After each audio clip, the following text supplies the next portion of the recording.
മകരം രാശിക്കൂറ് ലഗ്നമോ ആയി വരുന്നവരുടെ ചിങ്ങമാസത്തിലെ ഗുണാനുഭവങ്ങളെക്കുറിച്ച് നോക്കാം. ഉത്രാടം മുക്കാൽ, തിരുവോണം, അവിട്ടമര അടങ്ങുന്നതാണ് മകരം രാശിക്കൂറ്.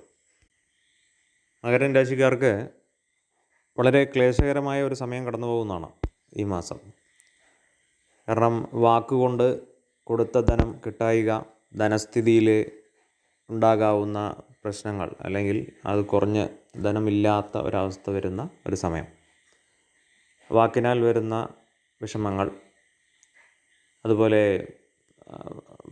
ലഭിക്കുന്ന കല്യാണം അല്ലെങ്കിൽ വിവാഹം നടത്താൻ ഉദ്ദേശിച്ചിട്ടുള്ളത് മുടങ്ങിപ്പോവുക, അങ്ങനെയുള്ള ചില കാര്യങ്ങളും, ചിലപ്പോൾ പിതാവിൻ്റെ കാര്യത്തിൽ അവരെ ദംശിക്കുകയോ അല്ലെങ്കിൽ അവരെ ചീത്ത പറയുകയോ അങ്ങനെ വല്ലതും ചെയ്യുന്ന രീതിയിലോ പുണ്യകർമ്മങ്ങളിൽ ഏർപ്പെടുക ഈ മാസം, അതാണ് പ്രധാനമായി ചെയ്യേണ്ടത്. എന്നിരുന്നാലും ഇവരുടെ കാര്യത്തിൽ വിചാരിച്ച പോലെ വളഞ്ഞ വഴിയിലൂടെ, അതായത് വിചാരിക്കാത്ത വഴിയിലൂടെ ഏതെങ്കിലും രീതിയിൽ ധനം ഇവർക്ക് എത്തുന്നതാണ്, അല്ലെങ്കിൽ നേടാൻ കഴിയുന്നതാണ്, അതുമല്ലെങ്കിൽ വന്നു ചേരുന്നതാണ്.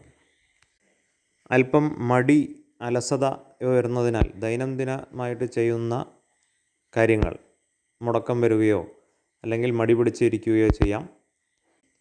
ആ കാരണത്താൽ ഉണ്ടാകുന്ന അല്പം ചില അസ്വസ്ഥതകൾ നിങ്ങളെ അലട്ടും.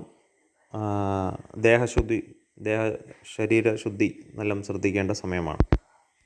അതുപോലെ പുത്രന്മാർക്കോ അല്ലെങ്കിൽ മനസ്സിന് ഇഷ്ടപ്പെട്ട എന്തെങ്കിലും ഒരു കാര്യങ്ങൾ വിചാരിച്ചത് നടക്കാത്തതിനാൽ ഉണ്ടാകാവുന്ന, അല്ലെങ്കിൽ കൊടുത്തതിൽ ഇഷ്ടപ്പെട്ട് കൊടുത്ത ധനം കിട്ടാത്തതിനാൽ ഉണ്ടാകാവുന്ന വിഷമതകൾ, അത് ചിലപ്പോൾ വിചാരിച്ച പോലെ കിട്ടണമെന്നില്ല. കൂടാതെ പുത്രന്മാരെ അല്ലെങ്കിൽ പുത്രഗുണം ഉണ്ടാകാനുള്ള ഒരു മാസം കൂടിയാണ്.